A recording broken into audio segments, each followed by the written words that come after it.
সুধী দর্শকবৃন্দ, আমন্ত্রণ জানাচ্ছি এনটিভির প্রতি শনিবারের আইন বিষয়ক অনুষ্ঠান আইন ও অধিকারে।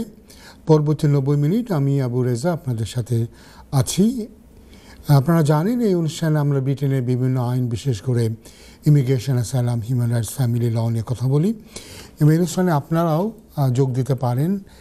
টেলিভিশনের পর্দায় যে নাম্বারটা দেখছেন, এই নাম্বারে ফোন করে আমার সাথে কথা বলতে পারেন। আপনাদের যদি আইন বিষয়ে কোনো জিজ্ঞাসা থেকে থাকে তবে আমাকে প্রশ্ন করতে পারেন এবং আমি এ ব্যাপারে যত সম্ভব আপনাদেরকে একটা না একটা গাইডেন্স দেওয়ার চেষ্টা করব। একটু মনে রাখবেন যে আমরা যখন এখানে কোনো পরামর্শ দিই, এটা শুধুমাত্র একটা প্রাথমিক ধারণা, কারণ আমরা আপনাদের কোনো কাগজপত্র দেখতে পাচ্ছি না। এমনকি সামনাসামনি বসে যে সমস্ত সম্পূরক বা পরিপূরক প্রশ্ন করা দরকার, সেগুলো করার কোনো সুযোগ আমাদের হচ্ছে না। এই জন্য আমাদের যে পরামর্শ, এরপরে ভিত্তি করে কোনো সিদ্ধান্ত নেবেন না। সিদ্ধান্ত নেওয়ার জন্যে অভিজ্ঞ আইনজীবীর পরামর্শ আসলে তার কোনো ব্যতিক্রম নাই। তো দেখি, আমাদের মনে হয় একজন কলার যুক্ত হতে চেষ্টা করছেন। দেখি কে আছেন। হ্যালো কলার। ওয়ালাইকুম আসসালাম। জি আলহামদুলিল্লাহ, আপনি ভালো? জি।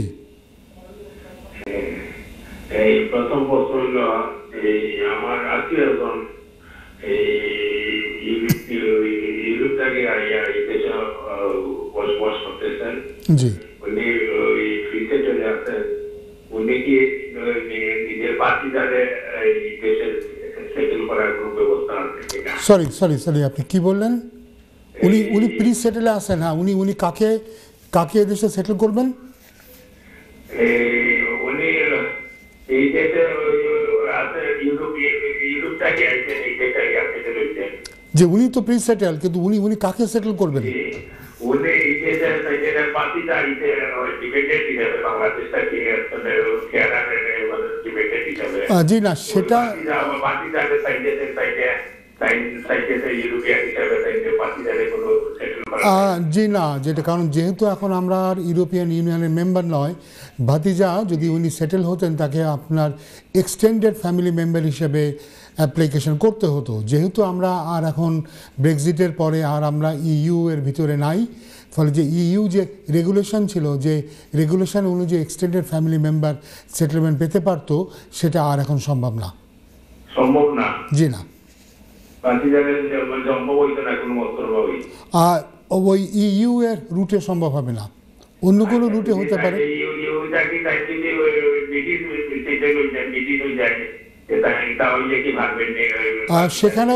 সেখানেও দেখাতে হবে যে উনি এল্ডারলি রিলেটিভ হিসেবে, তারপরে ডিপেন্ডেন্ট, এবং এটা খুব কঠিন একটা কাজ হবে। এই ধরনের অ্যাপ্লিকেশন 1-2% ক্ষেত্রেও সাকসেসফুল হয় না, কারণ সাধারণত অ্যাডাল্টদের সাথে যে ডিপেন্ডেন্সিটা, এটা তারা বলে যে এটা মেনলি ইমোশনাল। এটাতে ওই ধরনের যে রিয়েল যে ফ্যামিলি লাইফ, সেটা আসে না। তাছাড়া ভাতিজা তো অলরেডি আউটসাইড ইমিডিয়েট ফ্যামিলি, তাই না? সে হচ্ছে তার রিলেটিভ, সেই জন্যে সে হয়তো অ্যাপ্লিকেশন করতে পারবে।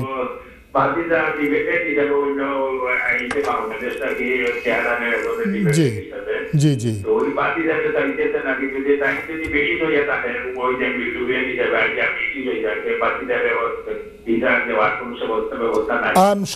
যেটা সে অ্যাপ্লিকেশন করতে পারবে, কিন্তু এটার সাকসেস হওয়ার সম্ভাবনা 1% এরকম। ওকে, থ্যাংক ইউ। শুধু দর্শকবৃন্দ, একটা ইম্পর্টেন্ট কল নিয়েছিলাম। এই কলে আপনারা দেখতে পাচ্ছেন যে এরা যিনি কলার, উনি জানতে চাচ্ছিলেন যে একজন ইউরোপিয়ান ইউনিয়নের নাগরিক যিনি এখানে প্রি সেটেল স্ট্যাটাসে আছেন, উনি আরেকজন আত্মীয় যিনি তার এক্সটেন্ডেড ফ্যামিলি মেম্বার, অর্থাৎ ডাইরেক্ট ফ্যামিলি মেম্বার নন, তার বোধহয় ভাতিজা বা এই ধরনের কিছু হবে, তাকে উনি এদেশে রাখতে চাচ্ছেন। এখন মনে রাখতে হবে যে 2020 সালের 31শে ডিসেম্বরের পরে কিন্তু ওই যে আগের যে রুটটা, সেটা বন্ধ হয়ে গেছে।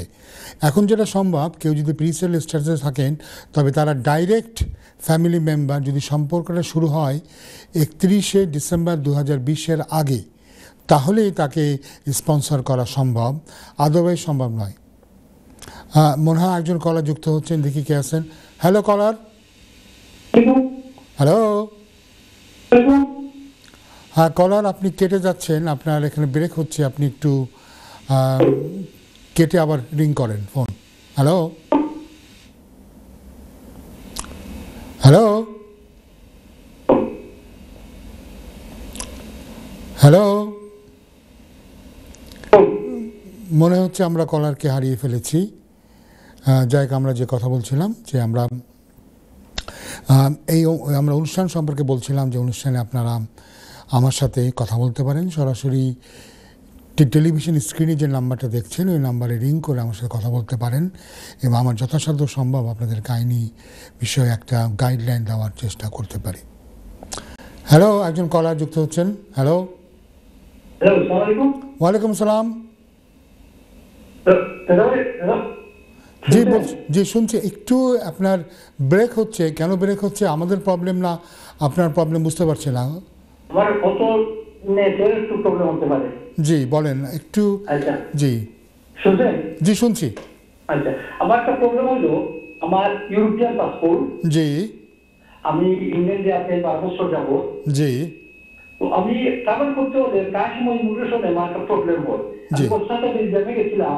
জি তো আসার সময় ইমিগ্রেশন আমাকে অনেক চেক করলো, চেক করার পরে আমার বলছে যে তোমার পাসপোর্ট নম্বর, তোমার প্রথমবার যে পাসপোর্ট নম্বর, এই পাসপোর্ট নম্বর আর তোমার ডকুমেন্টের পাসপোর্ট নম্বর এক নয়। জি এটার জন্য কি করতে হয়? তো তাহলে আমার থাকেন যে অসুবিধা নাই, কিন্তু এর আগে আমি এখন গেছিলাম ঠিক সৌদি এয়ারপোর্টে আমার এইভাবে একটু যোগ আসছে আর কি, চেক করতে যাবো। এটা কিভাবে সম্ভব আর এটা কি করতে পারে? ভাইয়া, এটা আসলে যেটা আমি খালি আপনি নন, আপনার মধ্যে এরকম বেশ কিছু মানুষের এই প্রবলেম হয়েছে। তারা এয়ারপোর্ট আসার সময় তাদেরকে আটকায়। এটা যেটা হতে পারে যে তাদের হয়তো কোনো সময় আগে হয়তো কোনো কিছু হয়তো পাঠানো হয়েছে, কোনো ডকুমেন্ট যেটাতে হয়তো কোনো ভুল তথ্য দেওয়া হয়েছে। তা আমি বলবো আপনার স্টার্টিং পয়েন্ট হবে হোম অফিসে লিখে সাবজেক্ট অ্যাক্সেসের মাধ্যমে আপনার সমস্ত ডকুমেন্ট নিয়ে আসা। তো হোম অফিসে যত ডকুমেন্ট আছে সেই ডকুমেন্ট পুঙ্খানুপুঙ্খভাবে আপনি যদি চেকিং করেন, দেখেন যে সেখানে কোনো রকমের রং ইনফরমেশন, যে বললাম রং পাসপোর্ট নাম্বার বা রং ডকুমেন্ট না, অনেক সময় হয়তো টাইপিং মিস্টেকেও মানুষের ভুল তথ্য দিয়ে দেওয়া হয়। আমরা জানি অনেকেরও দেখা গেছে ডেট অফ বার্থ ভুল করে সাল হয়তো ভুল হয়ে গেছে এবং পরবর্তীকালে একটা ভুলের জন্যেই বারে বারে সে হয়তো হ্যারাসমেন্টের শিকার হয়েছে। তা আমি বলবো আপনার প্রথম হবে স্টার্টিং পয়েন্ট হবে হোম অফিস থেকে আপনার পুরো বান্ডেল অফ পেপার নিয়ে আসা, নিয়ে এসে বসে আপনি নিজে বসে বা অভিজ্ঞ কারোর সাথে বসে প্রতিটা পেপার আপনি চেক করেন। আপনার কাছে যে পেপার আছে সেটার সাথে দেখেন কোথাও কোনো গড়বড় আছে কিনা। গড়বড় হলে সেটা আইডেন্টিফাই করে তখন আপনি একে কারেকশন করে দিতে বলতে পারেন। এখানে যদি কিছু না পান তারপরে তখন আপনি হোম অফিসে লিখবেন, স্পেশালি যেখান থেকে যে টার্মিনাল থেকে আপনাকে আটকিয়েছে, টার্মিনাল 1, 2, 3, 4 যেটাই হোক, বা গ্যাটওয়েকে হলে নর্থ কিংবা সাউথ, সেখানে আপনি লিখবেন। ইংল্যান্ডে কোনো অসুবিধা হয় না, অসুবিধা হয় অন্য দেশে, অসুবিধা হয়েছে। তারপরে আবার আমি হালকা বেলজিয়ামে হচ্ছে গত সপ্তাহে। জি না, আপনি মনে হয় যে আপনি যদি আগে প্রথমে সাবজেক্ট অ্যাক্সেস মাধ্যমে ডকুমেন্টগুলো নিয়ে আসেন তাহলে আপনার একটা প্রিলিমিনারি ধারণা হবে যে এখানে কোথাও কোনো প্রবলেম হয়েছে কি না। সেখান থেকে আপনি ভিত্তি করে তারপরে আপনি দেখবেন, দরকার হলে এরপরে আপনি এখানে ইমিগ্রেশন আবার লিখবেন যে আমি তো এরকম ঘটনার শিকার হচ্ছি, তোমাদের কাছে কোনো রকম তথ্য আছে কি না, তখন তারা আপনাকে জানাবে। কিন্তু এটা আমি বলছি, সরি কার সাথে? জি, এখন আপনার প্রবলেমটা কোথায় হয়েছে এটা তো আগে আপনাকে বের করতে হবে। তো প্রথম এই জন্য বলেন স্টার্টিং পয়েন্ট হবে দেখতে হবে হোম অফিসে আপনার সম্পর্কে কী ডকুমেন্ট আছে, কারণ তারা কিন্তু তাদের ইনফরমেশান অন্যান্য দেশের সাথে তারা কিন্তু শেয়ার করে। তো এখানে যদি তাদের কাছে যদি আপনার কোনো ভুল তথ্য দেওয়া থাকে, এই ভুল তথ্যটাই কিন্তু ইউরোপের অন্য জায়গায় চলে যাবে, তাই না? এই জন্য আগে এখানে দেখেন যে এখানে কোনো গলদ আছে কিনা। ঠিক আছে, ওকে ভাইয়া, থ্যাংক ইউ। Thank you. সেই দর্শকবৃন্দ, আমরা আরেকটা কল নিয়েছিলাম, যে কলে আমরা দেখতে পাচ্ছি যে এক ভদ্রলোক, উনি যখন বিদেশে যান, বাইরে যান, উনি একটু হ্যারাসমেন্টের শিকার হন। তো এটা শুধু উনি নন, আমি জানি যে আমাদের বেশ কিছু বাংলাদেশি পরিবার তারা কিন্তু এই ভুক্তভোগী হয়েছেন এবং অনেক সময় এয়ারপোর্টে আসার সময় তাদেরকে আটকায় প্রশ্ন করে তুমি কিভাবে কি পেলে না পেলে। আমার ধারণা এটা আগের কোনোভাবে কোনো রং তথ্য দেওয়ার জন্য প্রবলেম হয়েছে। আরেকজন কলার মধ্যে যুক্ত হচ্ছেন, কে আছেন? হ্যালো কলার। হ্যালো, ওয়ালাইকুম আসসালাম।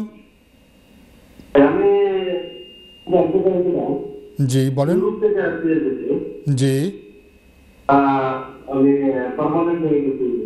জি যে ইউরোপিয়ান পাসপোর্ট আছে না, ওইটার মেয়াদ শেষ হওয়ার পথে জি আমি বছরে মাসে শেষ হয়ে যাবে। জি পাসপোর্টটা ওই দেশে আমি নতুন পাসপোর্ট দিতে পারবো না, ওই দেশে থাকি এমবেসির মাধ্যমে পারবো। জি আপনি পারবেন।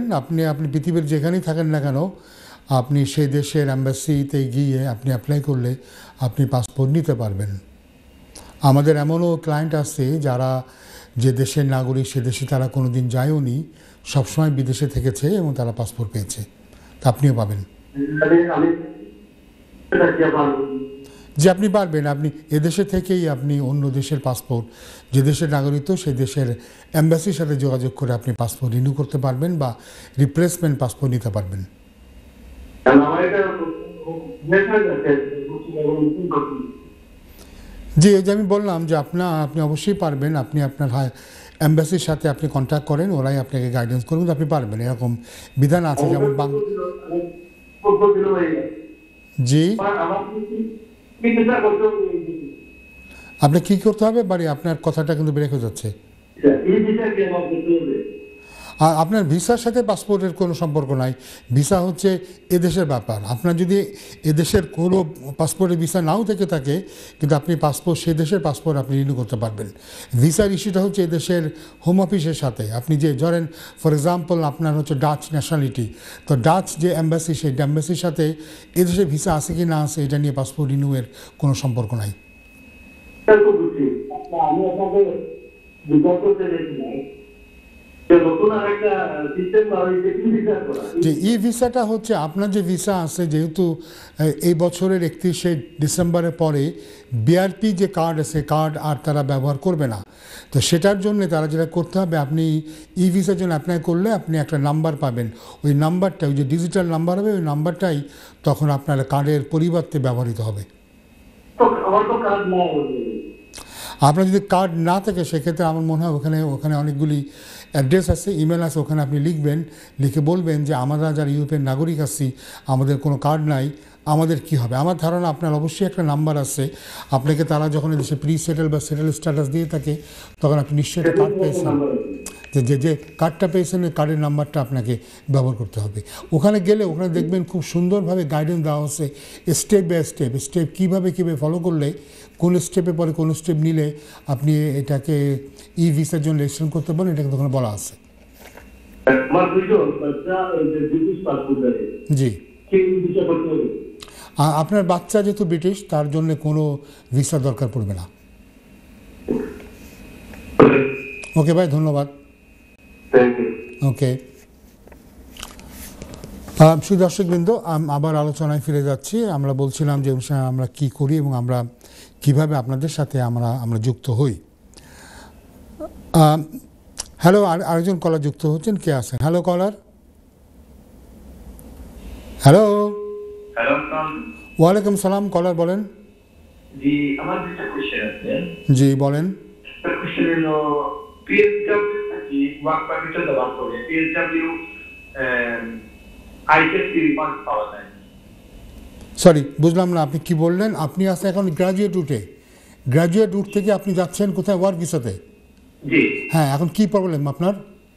জি আমার প্রবলেম হলো যে এই প্রজেক্ট প্রয়োগের সময় যে আইএসপি দিলাম, তো ওয়ার্ক পারমিটে চুজ করলে কি ওই আইএসপি রিটার্ন মিলবে? আইটেস মানে কি? হেলথ ফান্ড যেটা হেলথ চার্জ, হ্যাঁ ওইটা ফেরত মিলবে না। আমি ঠিক বুঝলাম না। আপনি এখন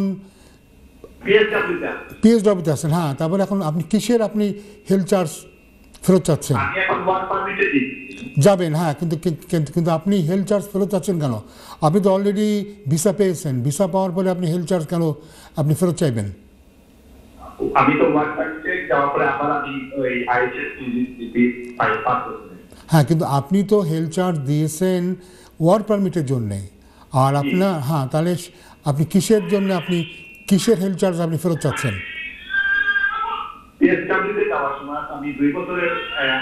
হ্যাঁ, কিন্তু পিএসডব্লিউ ভিসা তো আপনি পেয়েছেন, তাই না? পিএসডব্লিউ ভিসা না পেলে তখন আপনি হেলথ চার্জের আপনি ফি ইয়ে করতেন, কিন্তু আপনি তো ভিসা অলরেডি পেয়েছেন। ভিসা পেলে আপনি কিভাবে হেলথ চার্জ ফেরত চাইবেন? ভিসা না পেলে বা ভিসা অ্যাপ্লিকেশন করে তারপরে যদি আপনি সুইচ করেন তখন আপনার প্রশ্ন ওঠে, যেহেতু আমি ওই ভিসাটা পাইনি তাহলে আমাকে আমার হেলথ চার্জটা ফেরত দাও, কিংবা আমার ভিসা অ্যাপ্লিকেশন রিফিউজ হয়েছে, আমি ভিসা পাইনি। ভিসা যদি একবার পেয়ে যান তাহলে তো আর আপনি ওই পয়সা ফেরত পাবেন কি করে ভাইয়া?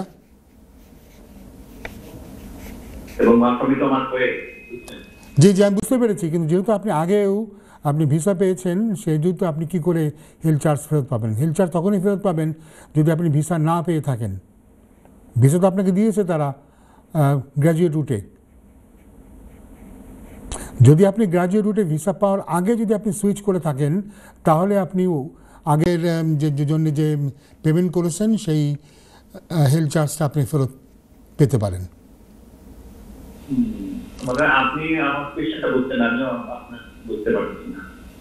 আপনি কি গ্র্যাজুয়েট পিএসডব্লিউ বলে এখন কোনো ভিসা নাই, ভিসা হচ্ছে গ্র্যাজুয়েট রুট। আপনি গ্র্যাজুয়েট রুটে কি আপনি ভিসা পেয়েছেন? গ্র্যাজুয়েট রুটে যদি ভিসা পেয়ে থাকেন তাহলে আপনি কিসের ফি ফেরত চাচ্ছেন? হ্যাঁ,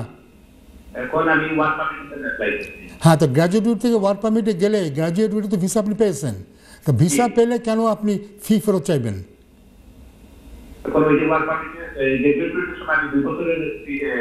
তা দিয়েছেন, কিন্তু সেই 2 বছর তো আপনার ইচ্ছায় তো আপনি ওই 2 বছর আপনি থাকেননি।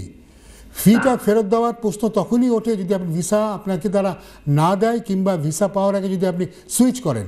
আপনি তো ভিসা পেয়ে গেছেন, বেনিফিটটা তো আপনি পেয়ে গেছেন, তো বেনিফিট পাওয়ার পরে কেন আপনি এটা ফেরত চাইবেন? এটা তো আপনার খুবই কমন সেন্স। ভিসা না দিলে তখন আপনি বলবেন ভিসা পাইনি, আমাকে হেলথ চার্জটা ফেরত দাও। ভিসা তো আপনি পেয়েছেন, ভিসা পেয়ে যদি আপনি চেঞ্জ করেন। জি, এখন ধরুন এই ভিসার পরে যদি এখন আপনি বিয়ে করতেন, বিয়ে করে তখন আপনি বলতেন যে তাহলে তো আমি এখন বিয়ে করেছি, তাহলে আমাকে ওয়ার্ক পারমিটের ভিসাটা ফেরত দাও, পয়সা ফেরত দাও, তা তো হবে না। আপনি তো ভিসা পেয়ে গেছেন, ভিসা যখন পেয়ে গেছেন তখন তো ফি ফেরত দেওয়ার আমার মনে হয় প্রশ্নটাই তো অমূলক, তাই না? আমি কিন্তু আবার হোম অফিসে অ্যাপ্লাই করছিলাম ওই আইএসপি রিটার্নের জন্য, ওরা দিতে আমার পয়সা, বাট তখন পয়সা দেয়। জি, যাই হোক, যে আমার ধারণা অনুযায়ী ওরা আপনাকে ভিসা ওই পয়সাটা ফেরত দিতে বাধ্য নয়। যদি তারা দিয়ে থাকে এটা তার জেনারসিটি, কিন্তু পয়সা আপনার ফেরত পাওয়ার কথা নয় এই কারণে যে আপনাকে তার ভিসা দিয়েছে।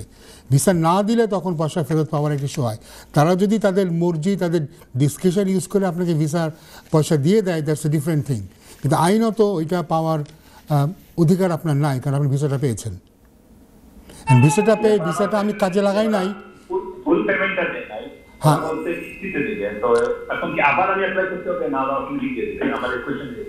আপনার প্রশ্ন হচ্ছে তারা যদি আপনাকে নাও দেয় তাহলেও কিন্তু আপনার এখানে বলার কোনো কিন্তু গ্রাউন্ড নাই, কারণ আপনি তো ভিসা পেয়েছেন। তারা আপনাকে দয়া পরবশ করে একটা পার্ট ফি রেখে বাকি পার্টটা তারা ফেরত দিয়েছে।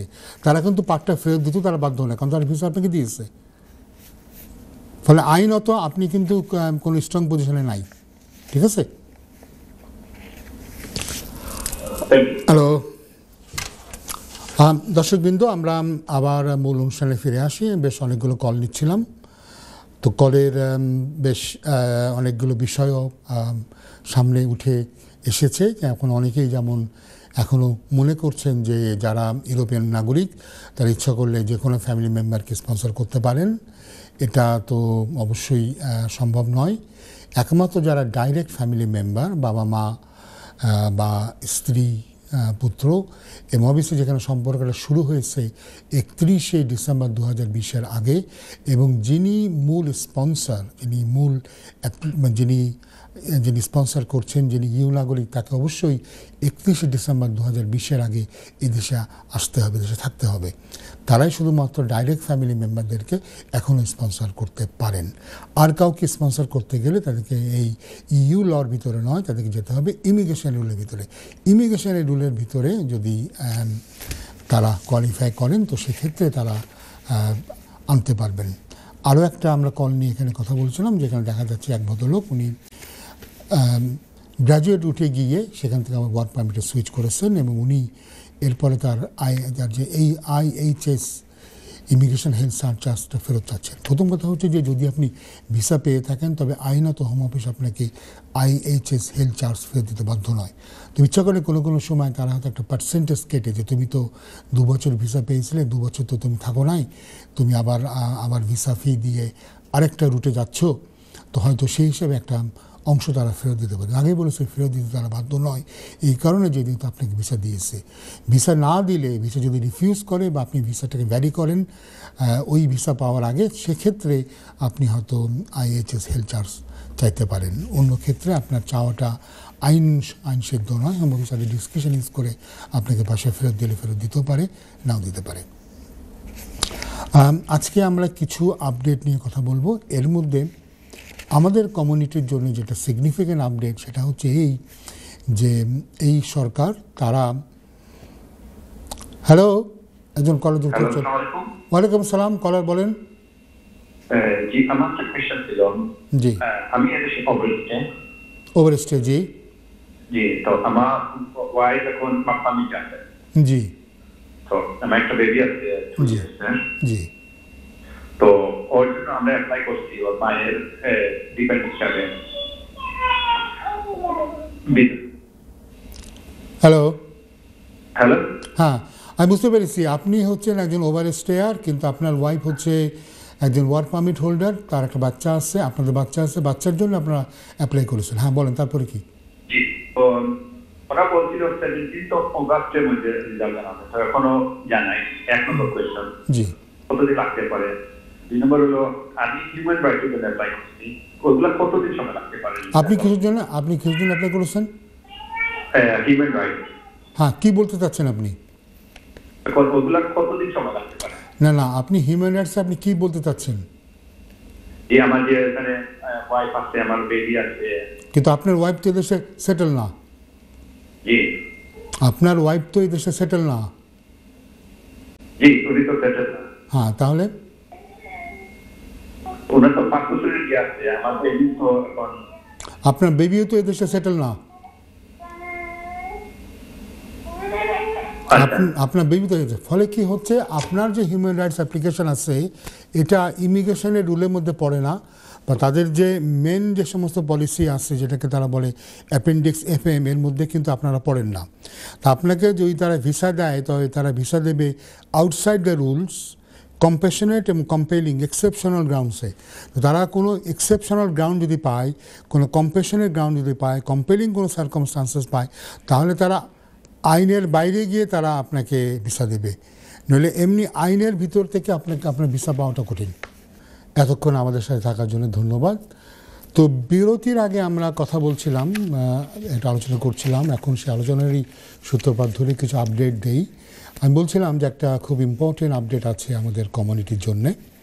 এটা কোনো সুখবর নয়। আমরা বলেছিলাম যে বর্তমান সরকার ক্ষমতায় আসার আগে তাদের একটা প্রতিশ্রুতি ছিল যে তারা যদিও রুয়ান্ডা কর্মসূচিকে তারা বন্ধ করবে, কিন্তু তারা এদেশে যে সমস্ত ব্যর্থ অ্যাসাইলাম সিকাররা আছেন বা অন্য যাদের এদেশে থাকার কোনো অধিকার নাই, তাদেরকে দ্রুত এদেশ থেকে পাঠিয়ে দেওয়ার ব্যবস্থা করবেন। অনেকেই আমাকে বলেছিলেন নির্বাচনের পূর্বে যে শ্রমিক দল ক্ষমতায় আসলে এটা ইমিগ্রেন্টের জন্য খুব ভালো হবে। বিশেষ করে বাংলাদেশি কমিউনিটি অনেকেই বলেছিলেন যে একটা নাকি সবাইকে, যারা অবৈধভাবে দেশে আছে সবাইকে নাকি মাফ করে দেওয়া হবে। যদিও আমি এরকম কোনো কিছু শুনিনি, কিন্তু অনেকে আমাকে অনেক এ ব্যাপারে জ্ঞান দিয়েছিলেন, বলেছিলেন আপনি আসলে জানেন না, কিন্তু এটাই তারা করবে। এবং কেয়ার স্টামার সাহেব উনি এটা একদমই বদ্ধপরিকর যে উনি ক্ষমতায় গেলেই এরকম সবাইকে মাফ করে দেবে। কিন্তু আমরা দেখলাম যে এমনকি উনি বাংলাদেশিদেরকে নিয়ে একটু কটাক্ষ বা বিরূপ মন্তব্য উনি করেছিলেন, যার জন্য পরে অবশ্য উনি ক্ষমা প্রার্থী হয়েছিলেন। তো যাই হোক, যে আপডেটটা হচ্ছে এই যে তারা এখন সিগনিফিকেন্টলি অনেক গুরুত্বপূর্ণ একটা উল্লেখযোগ্য সংখ্যক তারা লোক এদেশ থেকে ধরে পাঠিয়ে দেওয়ার ব্যবস্থা করেছে।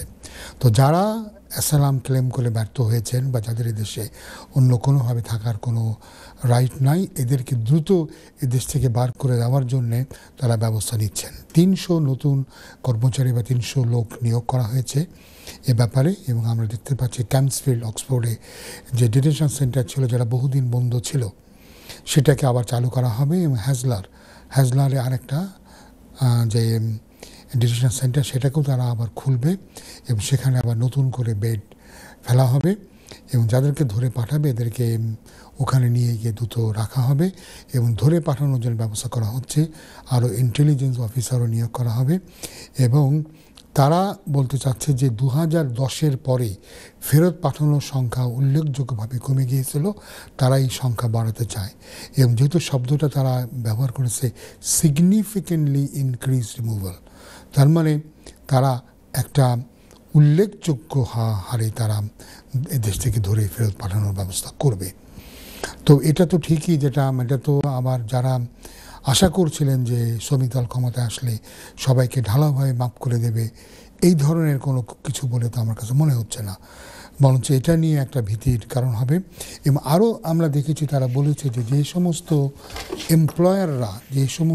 এমপ্লয়াররা তারা এই ইল্লিগাল লোকদেরকে কাজে নিয়োগ করে এদের বিরুদ্ধে উপযুক্ত ব্যবস্থা তারা কিন্তু নেবে এবং এই এনফোর্সমেন্টের পরে যে প্লেনে করে পাঠানো হবে সেটার জন্যও তারা সমস্ত ব্যবস্থা করে ফেলেছে এবং কিভাবে তাদেরকে ধরে ডিটেনশন সেন্টারে রেখে দ্রুত পাঠানোর ব্যবস্থা হবে সেটা তারা করবে। এর আগে অনুষ্ঠানে কিন্তু আমরা বলেছিলাম যে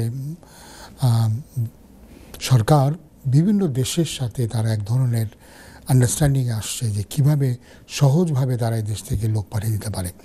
আমরা গত সরকারের শেষ দিকে শুনেছিলাম যে বাংলাদেশ হাইকমিশনের সাথে একটা মিটিং হয়েছিল ব্রিটেনের উচ্চপদস্থ সরকারি কর্মকর্তার এবং সেখানে তারা বলেছিল যে 11,000 বাংলাদেশিকে তারা বাংলাদেশে ফেরত পাঠাবে, যারা এই দেশে ওয়ার্ক পারমিট নিয়ে এসে ওয়ার্ক পারমিটে নাই, যারা স্টুডেন্ট হিসেবে স্টুডেন্ট হিসেবে নাই, বা যারা এই ওয়ার্ক পারমিট হোল্ডার বা স্টুডেন্টদের ডিপেন্ডেন্ট হিসেবে এসেছিল কিন্তু তারা যে কোনো কারণেই হোক তারা তাদের স্পাউসের সাথে নাই।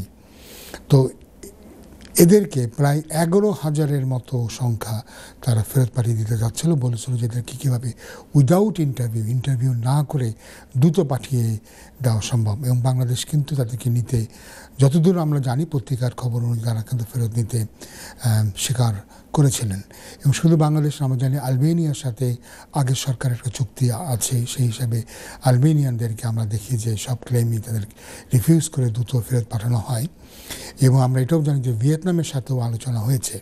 তো এইভাবে বিভিন্ন দেশের সাথে আলাপ আলোচনা করে তাদের একটা পরিকল্পনা আছে যে তারা রুয়ান্ডাতে পাঠাবে না, অ্যাসাইলাম প্রসেস করবে এইখানেই। এবং আমরা জানি যে আগে যারা ইল্লিগাল মাইগ্রেশন অ্যাক্টে যাদের এখানে অ্যাসাইলাম ক্লেম প্রসেস করার কথা ছিল না তাদেরকে এখন প্রসেস করবে, কিন্তু প্রসেস করে তাদের ক্লেমটা সিদ্ধান্ত নিয়ে তারা দ্রুত তারা হয়তো নিজেদের দেশে পাঠিয়ে দেওয়ার ব্যবস্থা করবে।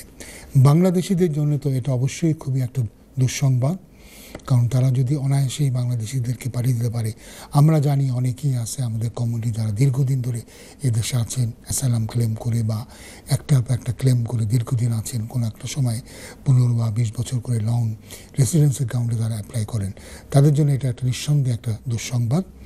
আবার এটার সাথে আবার যেটা আমরা বলতে পারি যে আরও বড় আরেকটা বাধা হয়ে আসছে যে বাংলাদেশের সম্প্রতিকালের সরকার পরিবর্তন। আমরা জানি একটা বিরাট সংখ্যক বাংলাদেশি কমিউনিটির অংশ যারা অ্যাসাইলাম ক্লেম করেছেন বিকজ তারা বাংলাদেশে বিএনপি কিংবা জামাত কিংবা বিরোধী দলের সাথে যুক্ত ছিলেন এবং তারা মনে করছিলেন যে সাবেক আওয়ামী লীগ সরকারের দ্বারা তারা নিপীড়িত হবেন।